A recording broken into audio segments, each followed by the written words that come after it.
I'm just getting ready for this weekend to start linking up all the filtration. I've just had a delivery, got a UV and both of the 10,000 vary pumps that are going to be running this system, and yeah, walls painted. That might be why it looks a little bit patchy because it's still drying, but yeah, I am buzzing because this has been a long time coming and I just can't wait to fill it up to test it. So I better get started on linking this stuff up. So I picked up this Easy Pod from Evolution Aqua. I got this one second hand because I don't need any of the automatic ones because it's running on a gravity fed system, and a really nice bloke sold this to me off of Facebook Marketplace, and yeah, I was very happy with it. But as you can see down here, I have got an Evolution 55 and 2 vary pumps ready to go.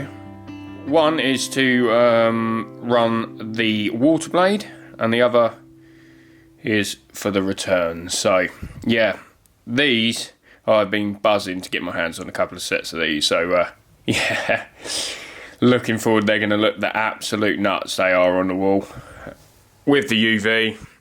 I went for a slightly bigger one because I suppose you can't have a too bigger UV because it's going to be, you know, hopefully the more powerful it is, the clearer the water.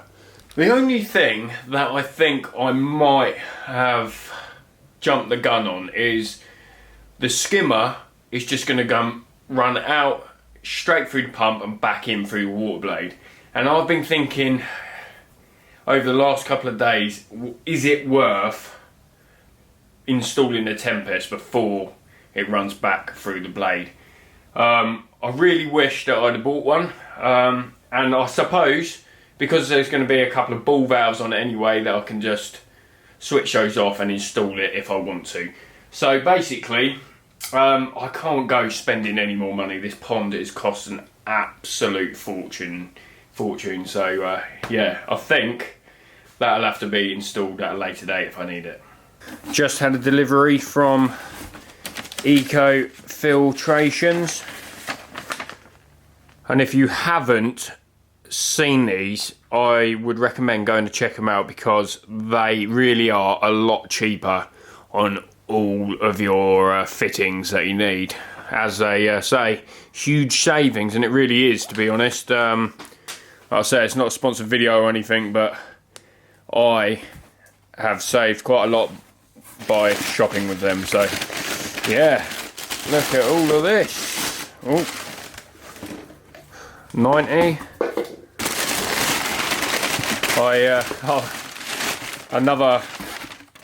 Another parcel turned up this morning. Let me show you what came in it. Look at the size of that. Honestly, I'm struggling to hold it out there. It is so heavy. Absolute monster. 4-inch ball valve.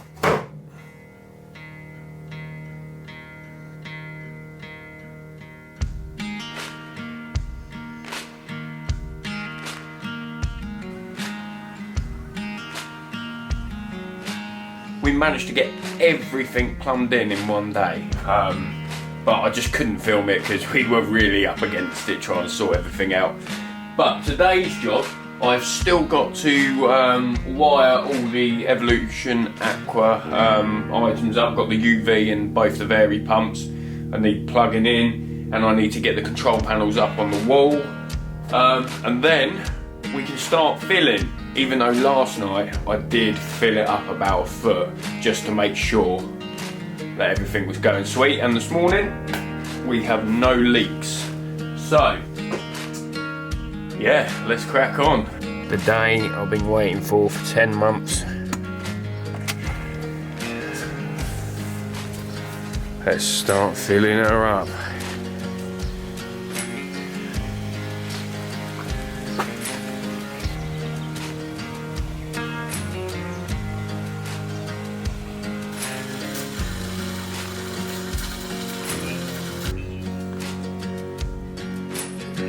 Whoa. Well guys, that is the end of the filling.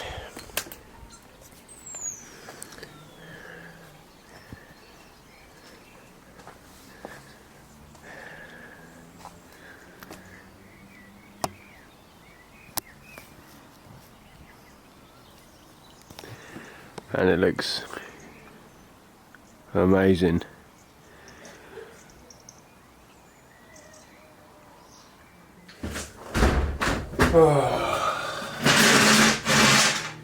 Well, I would love to tell you that everything is going hunky-dory, but it's not. Since I've plumbed all this up, it's just been a nightmare at the moment. I've had problem after problem.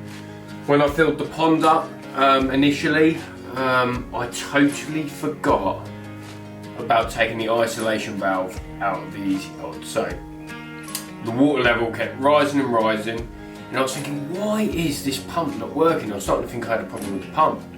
And then I filled it right up to the top so that the water went over the isolation valve, and yeah, basically ended up flooding the garage a little bit, and the pond was way too full for my liking. So I've drained a bit of that this morning when I first got up. I've also noticed many leaks going on, only very, very slight leaks, but it's not good enough, is it? I don't want any leaks whatsoever. So I think the only way I've got been trying to bodge it right up, you know, put whatever sealing I can find around all these flexi hoses and everything, just to stop it until I've got time to redo it. And now I've found something a little bit more concerning at the moment. Let me grab you the camera and I'll show you. So this is the concerning bit. I've got a bracket there just to support this isolation valve, and I drilled 2 holes here to make sure that I had room to put another bracket. And as you can see, it's leaking through that wall plug, and there is no way when I drilled that I've gone through 9 inches of block work. So the only thing that I can think of, I've turned the skimmer off now. I've turned the water blade off because I thought it might be tracking along the wall and coming down the back of that. But as you can see, there's still water coming out of there. So the only thing I think is these returns, the other side in the actual pond, is if I didn't CT1 round those. So that is the only thing that I can think of. Yeah, I really don't, I don't know what to do. I might have to drain the whole pond and yeah, CT1 them all and check for it, see if there is a leak maybe in the GRP or something, that's because water's getting to there from somewhere. That's a solid wall, so it must be backtracking somewhere to be making it out of that hole. I mean, like I said, it's a very gradual drip. It's been filled up now for 24 hours and I've got that on the floor from it. But if I just fill that hole up, it's just going to come out somewhere else. So I've got to find the problem, and I don't know what to do about that.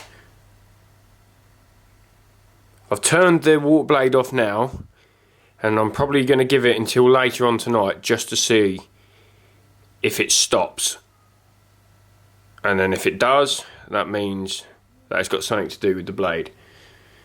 But I'm thinking if it was the blade, I'll be seeing lots of water be coming dripping down here, which I'm not. So I've just got back from visiting a fish farm over in Tunbridge. It's called the Carp Co, and they breed all their own koi, carp, sturgeon, tench, all that sort of thing. It's a proper fish farm. Really interesting place to go. So if you haven't been there, I recommend checking it out if you're into aquatics and stuff.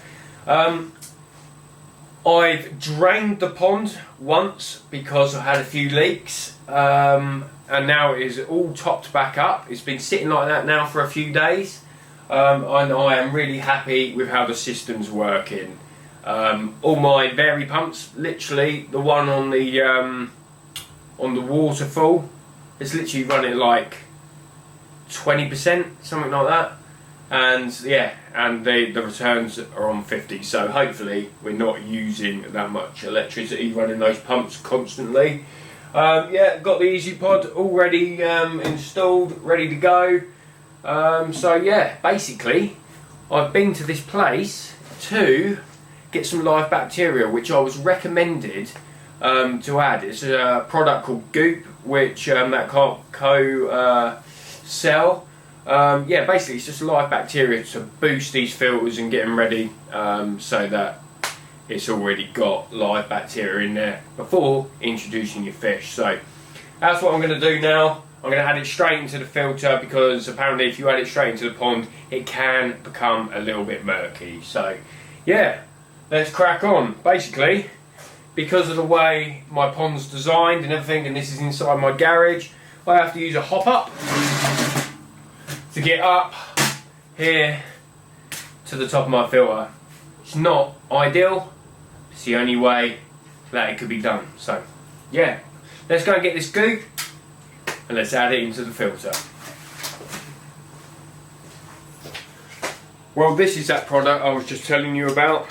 As you can see, it says live bacteria goop. So yeah, like I said, I was recommended this, and I mean, it's got to speed things up so I can add a few fish into it, and hopefully, like I said, kickstart these filters, because you don't want to start adding fish, especially if they're costing, you know, a few quid. You don't want to get any problems with the pond and cut corners. So that is why I bought this, just to be safe, and yeah, gonna add it to the filter. God, it's quite a lot in that. Oh, doesn't look ideal. Get your hands sort there.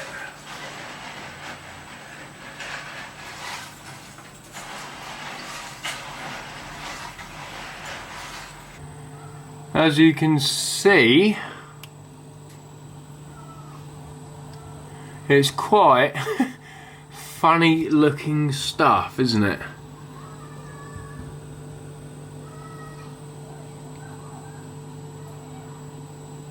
Very weird.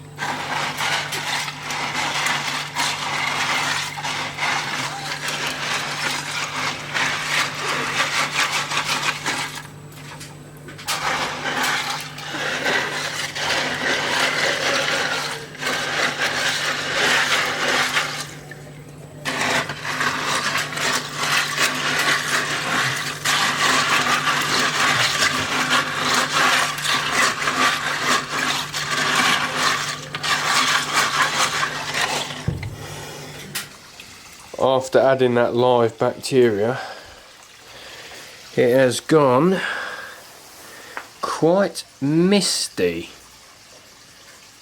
but hopefully by the morning that should clear. So yeah, it's definitely doing the job.